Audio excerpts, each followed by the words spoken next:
Now playing Dead by Daylight. So this video, well, this stream is going to be a bit different than usual. I kind of had the idea midway through as I was setting this up that I think it would be a better idea, at least for certain games that I do have on the channel that I play, especially if it's highly multiplayer based, or at least something I plan on playing every now and then or every so often. I did do it very lightly with the Final Fantasy XIV video session I had, but even then that's more of a whole session than just explaining it. So essentially I want to explain basically what you're going to be looking at over time as you watch these videos. And when it comes to games like Dead by Daylight, for example, if you've either never watched it or are unsure what you're looking at, even then the content can still be kind of meh or kind of hard to look at.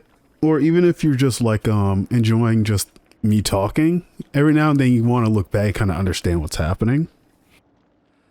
So I'm going to do, I guess, my kind of makeshift explanation of things. It's just like what you'll be seeing. So let's see how this goes. Maybe it'll be a recurring thing, maybe not, but it's good to just have it. That being said, let me start in 3, 2, 1. Alright, so when it comes to playing Dead by Daylight on this channel, you're going to be seeing me play Killer primarily. I don't enjoy playing Survivor, and it's not really my thing. And in this game, if you've either just seen it around or haven't heard of it, or maybe you have a good grasp of the game mechanics and you play it often, but just to give well, I guess just to explain it anyway. But Dead by Daylight is a 4 versus 1 multiplayer game, and the best way to describe it is think of like old cartoons like Tom and Jerry, Wile E. Coyote and Roadrunner, stuff like that. It's a game of cat and mouse where there's 4 mice and 1 cat, or in this case 1 killer, 4 survivors. The perspective of the survivors is going to be in third person, and perspective of the killer is going to be in first person. First person being like most shooters. You see the gun, you look down, you might see your legs kind of deal. Where third person, think more of a character action game like Devil May Cry, Vanquish, stuff you've seen on me play on the channel primarily for a more easier kind of look for things. So it's more or less that survivors have multiple advantages and killers have multiple advantages. Survivor being they kind of have a nice camera range to see more around them, where you have the camera range of seeing in front of you, but you kind of have some added benefits as well. And when going into this game, it may seem like a lot at first, but I'll break it down very, very kind of just one step at a time. And don't treat this as a tutorial, because there are a lot of great tutorials out there on YouTube of this game that can really go more in depth with it. I am not one of those adept pro players kind of deal when it comes to this game. I do my best, and even right now I'm doing something I've never actually done, which is play this game with headphones. And most tutorials out there for kills will usually recommend that you play with headphones, and I'll let you know why as we go further into this. So this is the base menu. You'll rarely see me go through this at all, so it's not anything to worry about.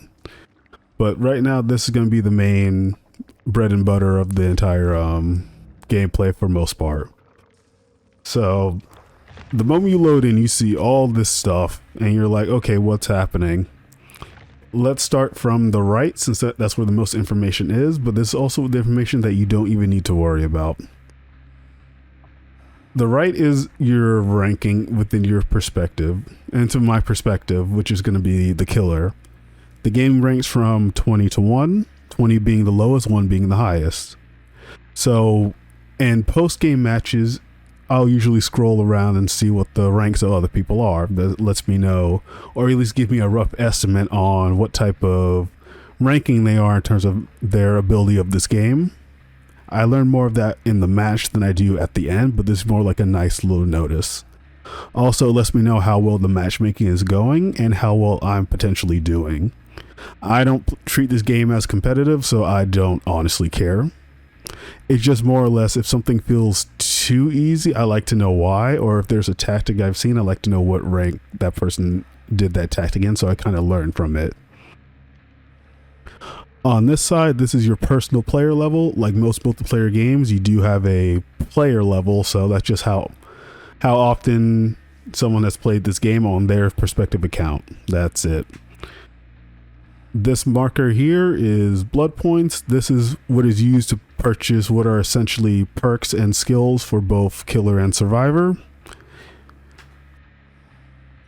Over here is basically the currency used to purchase cosmetics, and they're only gained through experience. So if you want to get a cosmetic for, let's say, what I have on for the pig right now, which is the name of this killer, I have a biker jacket and leggings. I grabbed that using some iridescent points, iridescent shards, and they may also be used for another mechanic that I'll go into later. Same with these. These are the currency that is used for cash that, this is the currency that's used when you pay actual cash. So usually stuff will cost a lot less using this than this, but you gotta use cash to get this for the most part of things. And then every now and then they may have an event or two or a character progression upgrade that might get you some, but in most cases with a lot of multiplayer games, it's never enough for what you need. This menu you saw pop up here, that is primarily just challenges in the most part of things, and their occasional battle passes that they have. As you can see right now, they have one open. I don't have a challenge selected. We'll go into that a bit later, but it's not that important because you won't be seeing much of that. And then the bottom tier list is same for the battle pass, letting you know that you have something within that battle pass you can unlock. They have both a free and premium version of it. So, and I don't ever pay for it because I don't care for that kind of thing in this game. This is not one of those games I care for. So now that the right side is done, we're going to stick to the left. The left side is going to be where you're going to see most of me navigating through. So off the bat, as you can see, these are a long list of different killers and such. And each one has their own gimmick along with their own abilities and perks. And as you can see, this game does have a lengthy amount. This game's been out for some time, so its popularity, I say, has kind of greatly increased over this past unfortunate year of 2020. And it's good for its player base to have such a large variety, and they also have introduced crossplay, which is the ability to play with people over different consoles and PC. And each killer has their own respective levels as well, which is used to unlock different abilities and such that I'll go over right now. When it comes to a killer's ability and everything as that, I'll usually explain it if it's the first time I'm playing that killer on this channel, or I may accidentally not, because it's kind of more of instinct, because I played all the killers that are highlighted with the kind of beige background are the ones that I have/own. You start the game with, I believe at base, the first 4 here and the 3 down here. It's been a bit, but I believe those are the base ones you get. So they give you a solid amount of different killers to work with. The rest down here are DLC ones that I personally have bought that I thought would be more interesting. Or in the rare occurrence, which is the only one that's actually the rare occurrence, would be the clown. And I'll get into that in a second, because that actually does come into play with the loadout screen. So when you see me going through this, it's just me just selecting a killer. And when it comes to how you set up your killer, this is where you see the loadout screen.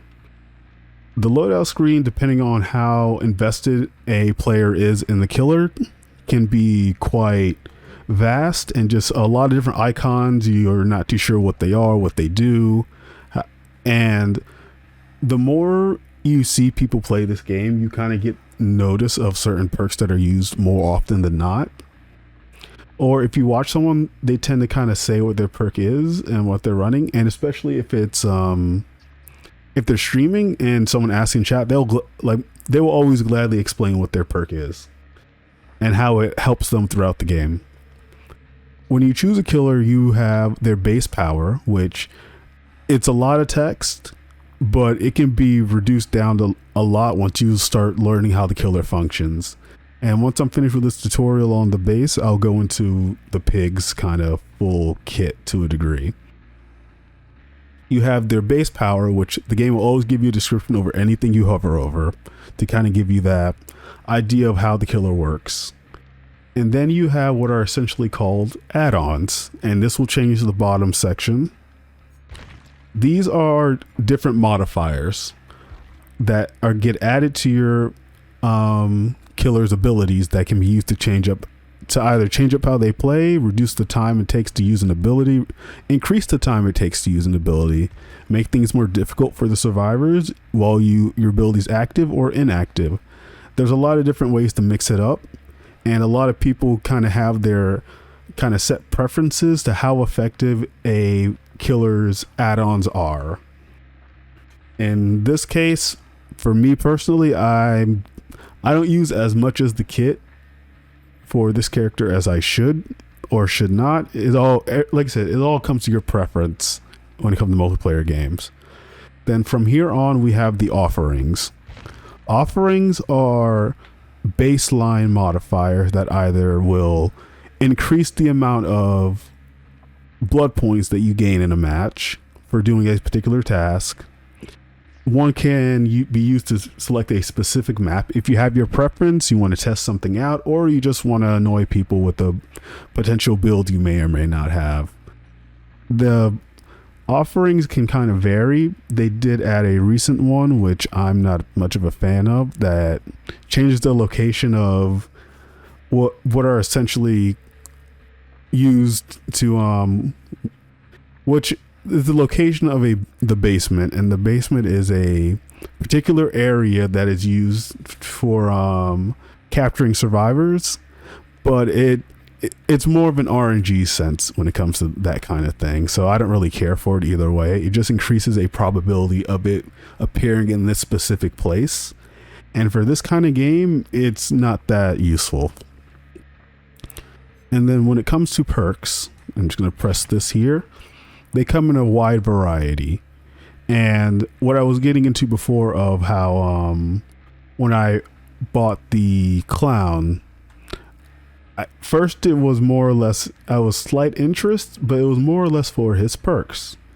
Because an added bonus of when you grab a killer or survivor is that when they reach a certain level, you can get their set perks that they came with and use it for other killers when you unlock it for them.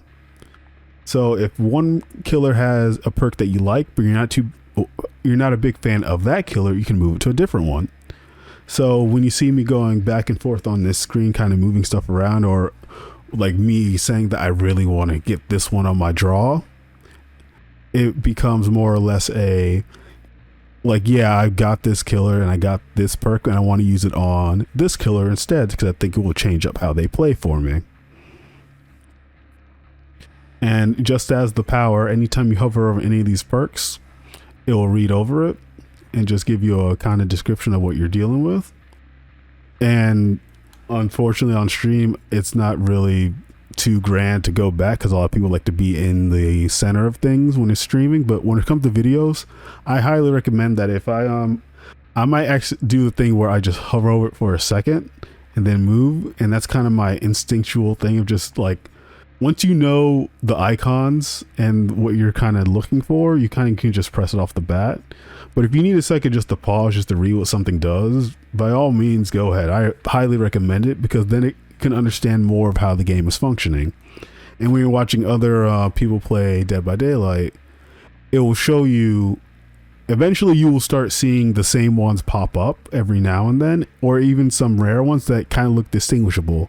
Luckily each icon in this game, when it comes to your perks that are used, are very distinguishable, and you will know exactly what they look like.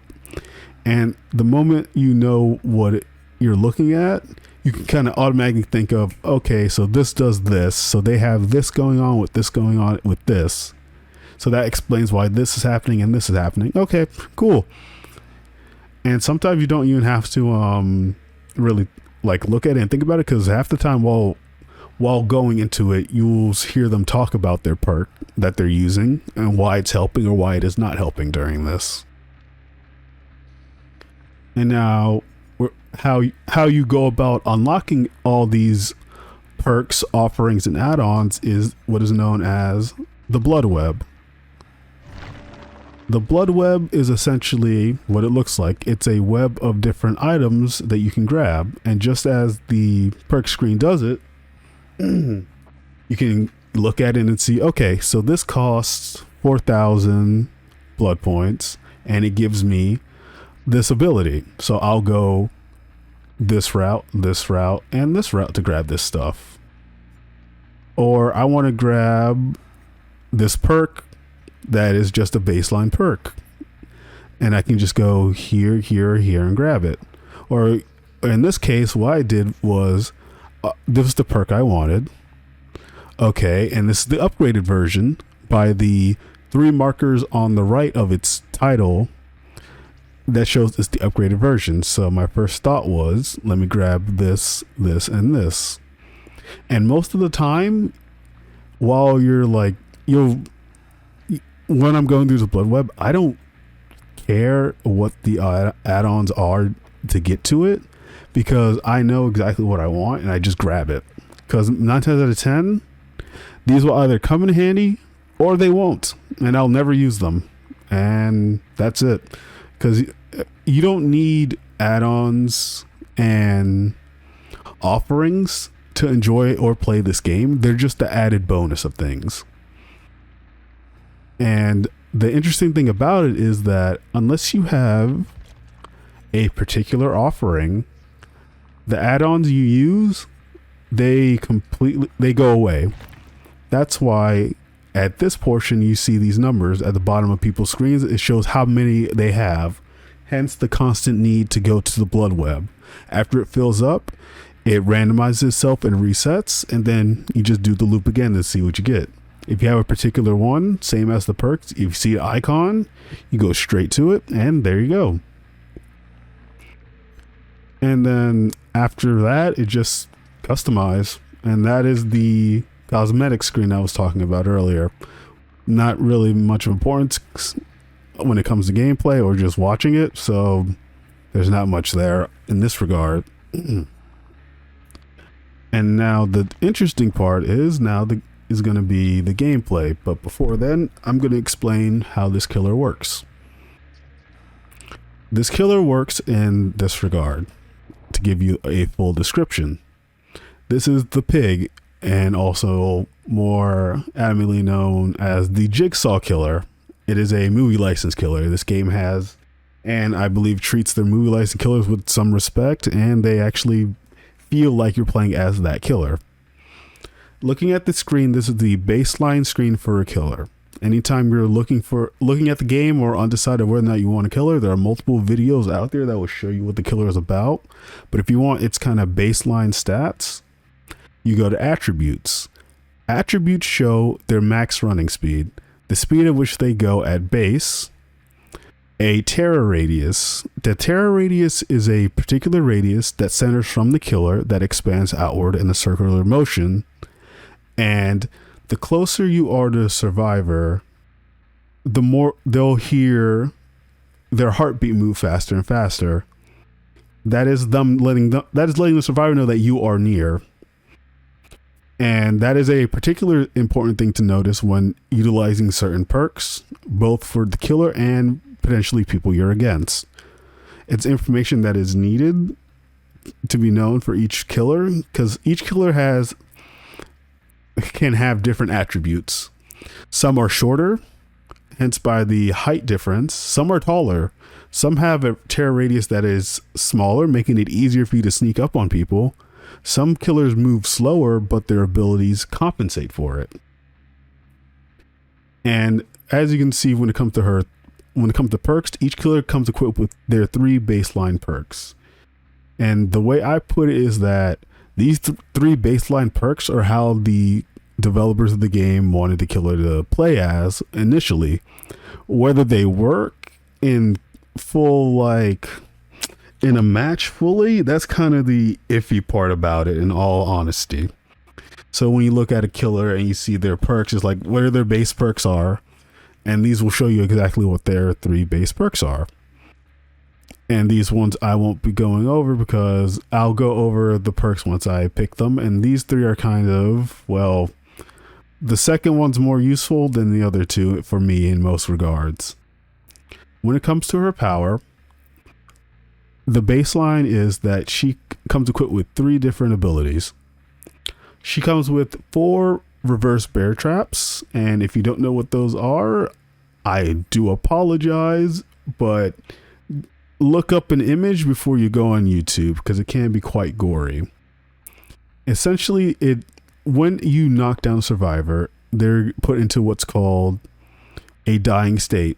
It happens when they're put in it happens after you hit them once, they go into the injured state. It's when they start limping.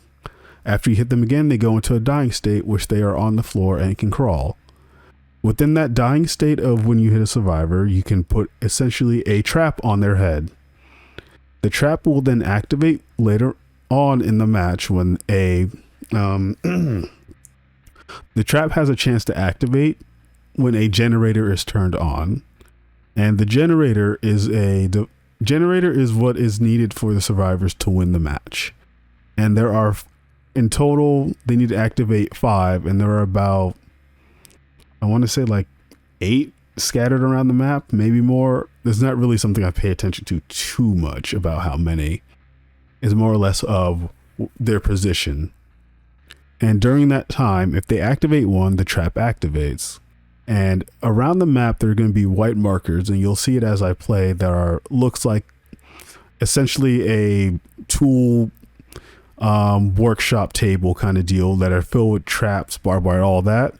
Within a certain allotted time, which I believe is 12 seconds, they have to search through that and hopefully find a key, because there are 4 in total scattered around the map.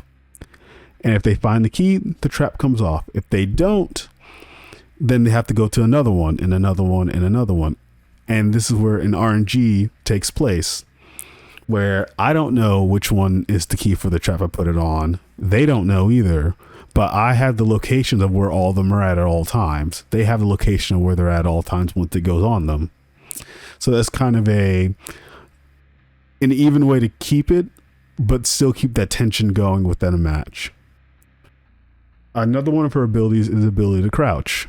Remember earlier when I was talking about the terror radius and how important that is? When I crouch, I become essentially, I become what a status that is known as undetectable. When undetectable, I have no terror radius. My crouch speed is slow, but I cannot be heard by anyone when it comes within a radius. So it allows me to sneak up on people. And while crouch, I could perform a dash, but the dash takes a couple of seconds to wind up and then launch. But during that dash, I also have a large audible screech. So it is the give and take scenario.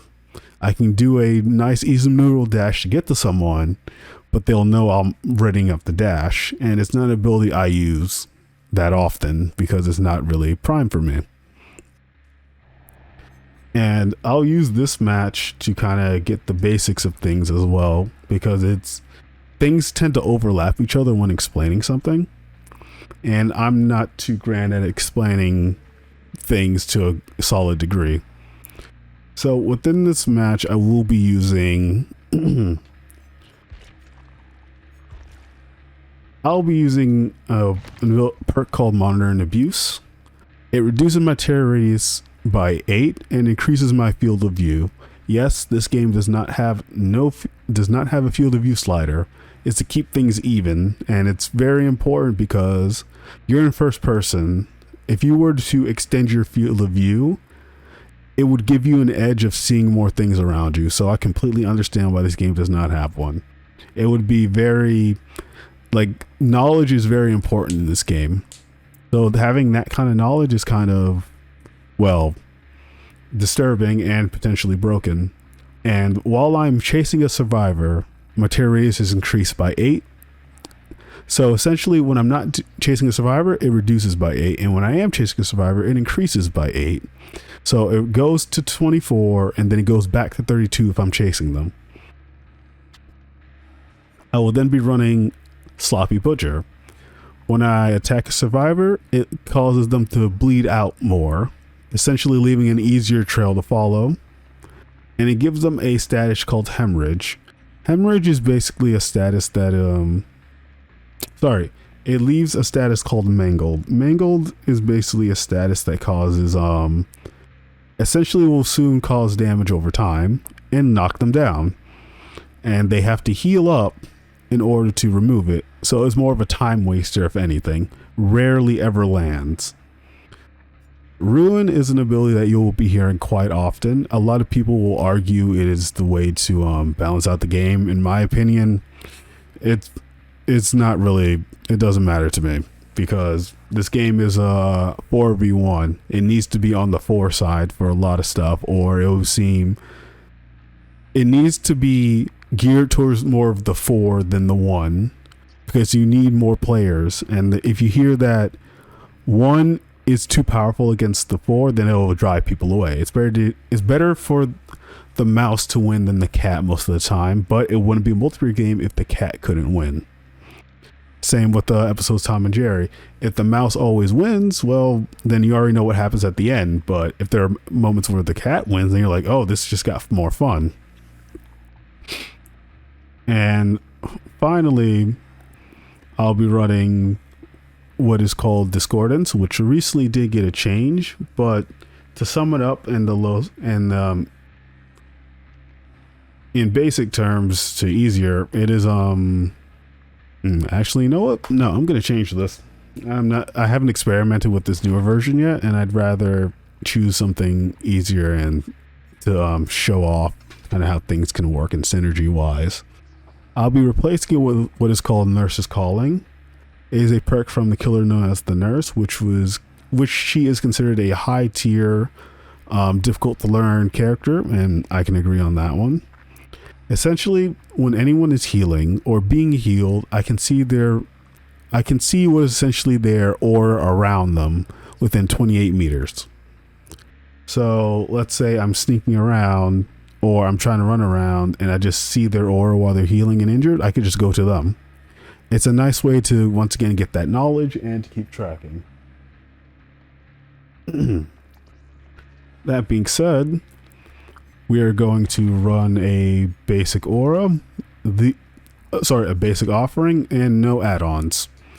We do not need to go through that, and I'll explain this in the first match, and after that, hopefully I'll be able to do it properly enough to where when you see future footage of anyone playing it, or even through this channel, you can kind of understand how the game works more often.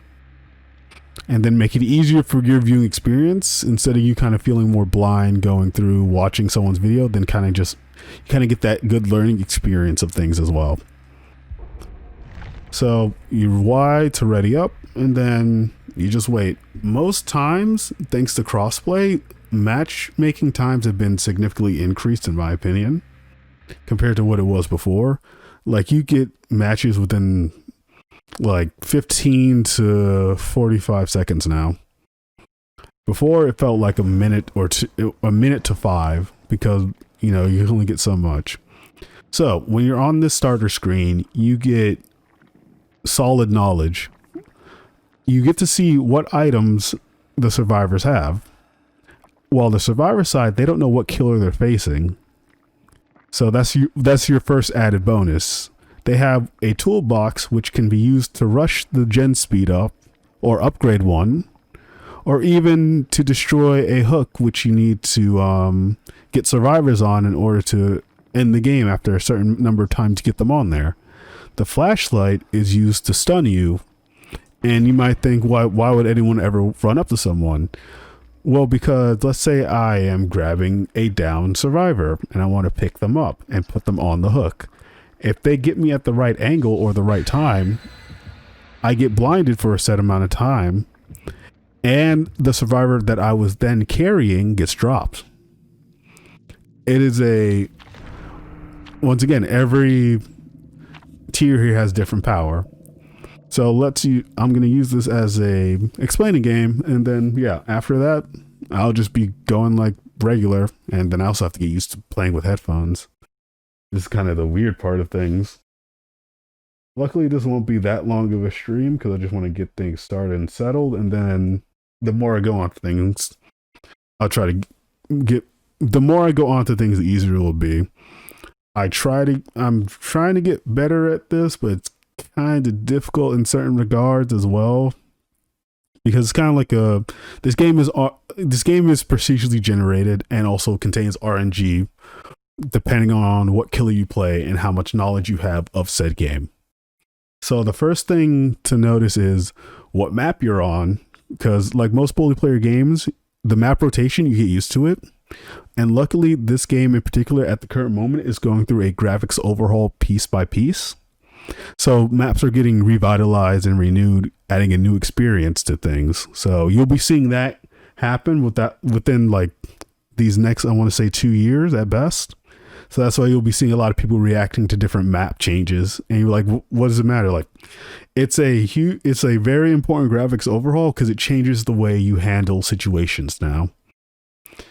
And the first thing you notice is what map you're on.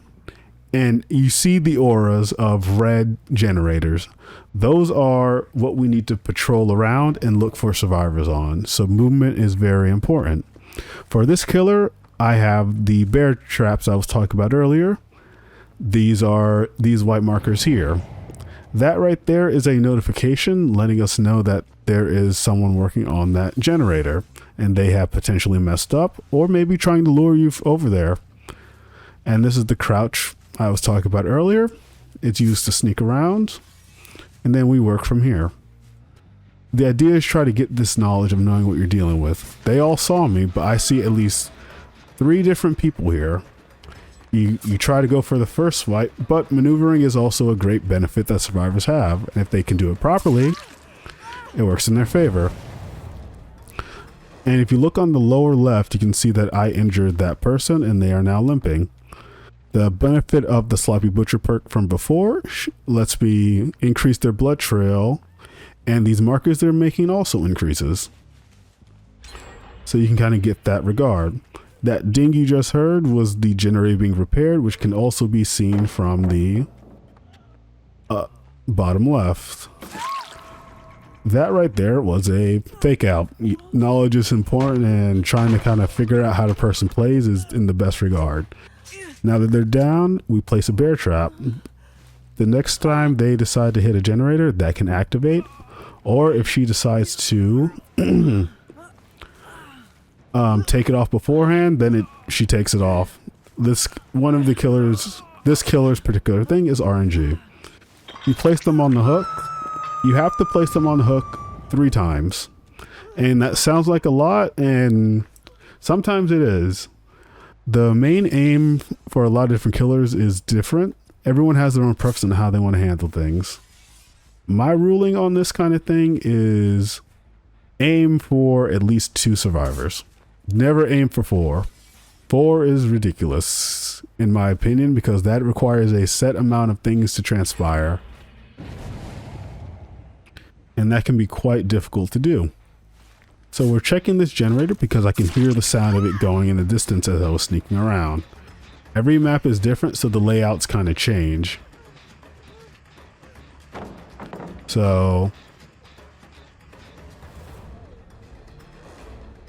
this is me trying to fake them out, like so. And everyone's different. You can't expect every tactic to work, but it works out. And this is their blood trail. It happens when they're both injured and in this dying state. It's a way for you to track them and make things easier. And this is me picking them up once again. And then once you pick them up, the hook will be highlighted. And that is the same person with a toolbox. That can be used to disable a nearby hook if necessary. So unfortunately, it doesn't look like I'll be able to grab this person, because they have the ability to wiggle out after a set amount of time. And that one person blocking me did cause some issues there. So you kind of choose your tactic afterwards. This particular map, I'm used to a back door being had. And that is a beautiful lunge. I'm used to a back door in one of the more RNG kind of styles. Unfortunately, that is not so. And then we just place them on a hook that can be highlighted. And then we move on. So depending on if you feel someone's nearby, you can work from there. And in my opinion, it just kind of depends. What we saw was another noise notification of someone messing up on our white boxes here. Unfortunately, it does seem like they ran away, but this is what they look like. And I saw them at the corner of my eye and heard them, so this was unfortunate on both of their regards. Sound is a very important thing in this game, and since I'm using headphones, it kind of amplifies that. But I don't think I have it on the headphone setting, so it really depends. If you notice that one person coming back, that's because they want to disable the hook. So I can't use it when I pick this person up. When you see people like that, it's better to hit them once and kind of get them away. But then this gives you time to potentially track them. But survivors have different tactics. They're in groups of 4. And if you're unlucky, I call it more unlucky and kind of difficult. But it kind of depends on what you're dealing with. Survivors can play in parties. And when they play in parties, they have what's essentially an added bonus of communication. So they know when you're near, and they know, so they can alert one person to another of when you're near and how you do things. But that's kind of the bread and butter of this game. Track a survivor down, hit them, and then work from there. And as you can see, that is the aura of the Nurse's Calling perk from before coming into play. I can see them healing, so I use this as a way to track them down. Unfortunately, I only get 4 bear traps per game, so once they're all used up, I'm kind of at the mercy of essentially my crouch and attacking. And from there, I kind of work and see what I can do. Knowing that that person had a bear trap on, they're most likely going for the closest one. That's the added knowledge of you trying to figure out where they're at. And if you're lucky, you can get them right as when they don't finish. If you go like that, it adds a little bit of a trickery to it. And she'll drop it, and she'll run the other direction, saving both time. You kind of have to look at every aspect of things to kind of understand how it works for you. Where when I'm playing this, oh yeah, I'll just go for it. When I'm playing this, it has to be one of the things where you kind of have to add that added knowledge of things. I know that he's going to go for healing her, so I can just loop around and grab him. But he decided to finish up the bar, so that was my kind of hesitation there. She's trying to go for the save constantly with involving the flashlight. It's her thing. Most flashlight users, if they know how to use it properly, will go for the flashlight. It makes it easier for them. But if you face a wall, you have a chance of not looking at it and moving from there. All you have to do with flashlight use is just face your head down in most cases, because you kind of already know where you're going. Then you can work from there. She's still in the area though, based on the red scratchings you see. And she's more than likely trying to go for the save.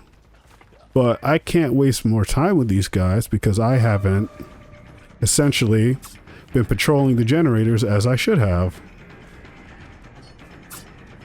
And I thought there was a pallet there, and that was my mistake. The pallets are the things you see them go down, and you saw me break earlier. Those are ways to slow you down and to stop the chase. They can also vault small windows to kind of keep things going as well. And those were 2 notifications. One for that over there and one for this. I thought I could grab them in time.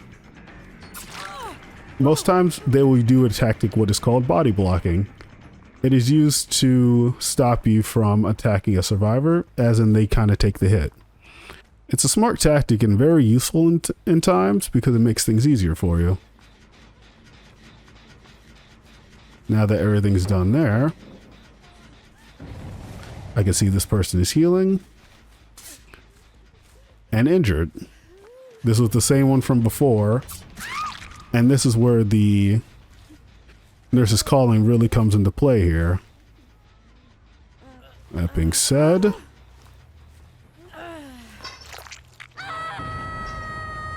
work from there and keep it moving. If you would, as you can see, there was someone over here based on the trail. And if you're lucky, you're able to see them like so. Unfortunately, blocked by debris. Like I said, knowing a map is very useful. Don't go for her. Go for her instead. Because if you were to hit them, more than likely they have a perk that enables a protection hit. So they don't get what is called... why am I forgetting the name? There's a name for it, and I cannot remember for the life of me. There's a lot of terms in this game for its terminology they kind of keep track of. And I can't remember what's the name of it. The name is tunneling. If you hear that term a lot, that is a term used to describe when you attack the same survivor over and over and over again. It's considered an annoying thing by a lot of regards because the idea is that to keep the game kind of fun for both parties. And when you hit them 3 in a row, they get grabbed and they are essentially out of the game. Long process, but it works.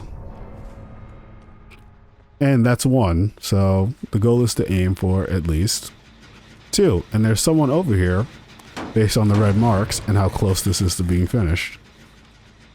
You kick the generator to kind of regress it. And from there you have to decide, okay, what direction could they be at? And if you notice on the left throughout this game, their marker has been changing from the injured to a full body person. That is showing that they have been healing. So it's to let you know that, okay, someone's been doing stuff.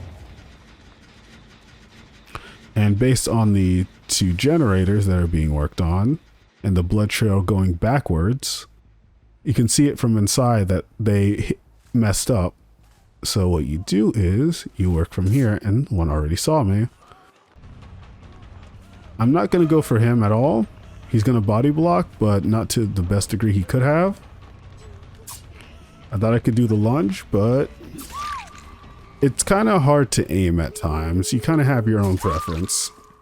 And what she had was a particular perk, which I do not know the name of, unfortunately, where when all the generators are done, it essentially means that she gets basically kind of an extra life.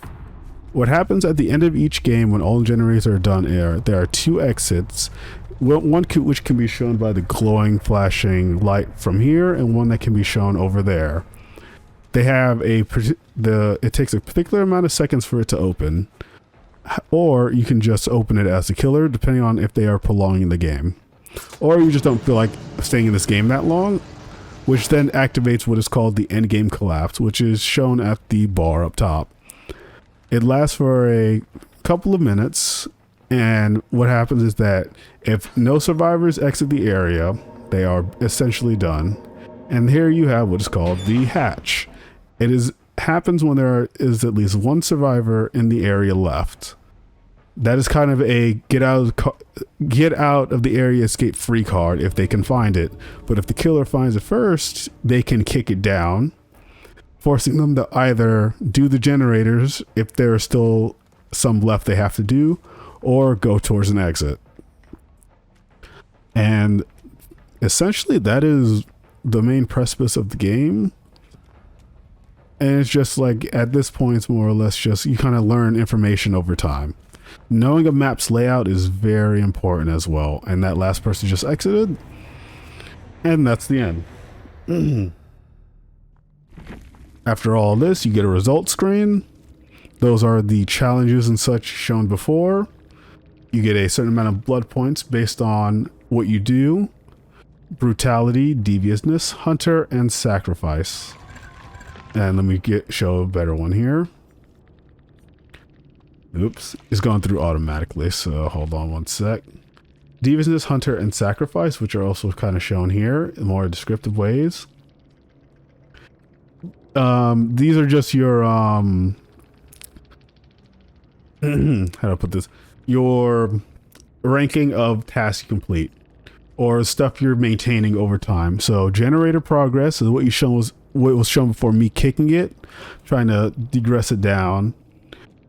Sacrificing kills, which was me putting them on the hook for at least 3 separate times, or the reverse bear trap activating, but that's very rare.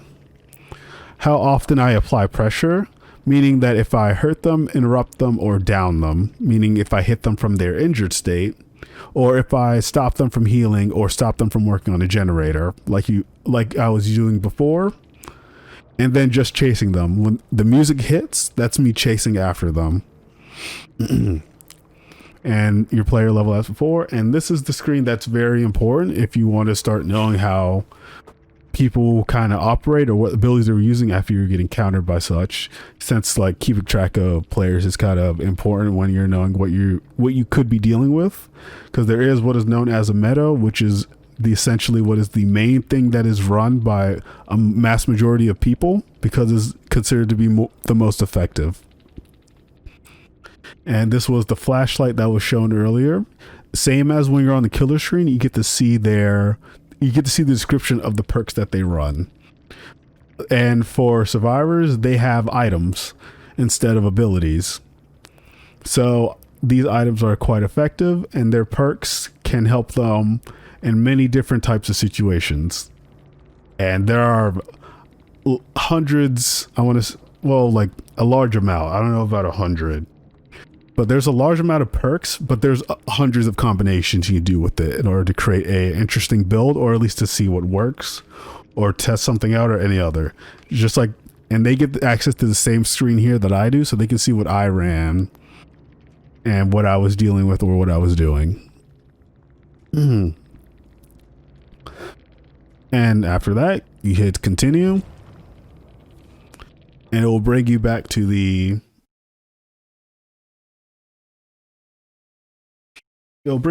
main screen you saw before with your loadout, customization, and all that.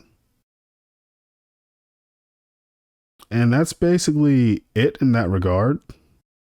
That's the best I can show for what I would think a viewer would need to know in order to kind of enjoy the gameplay that they're presented with.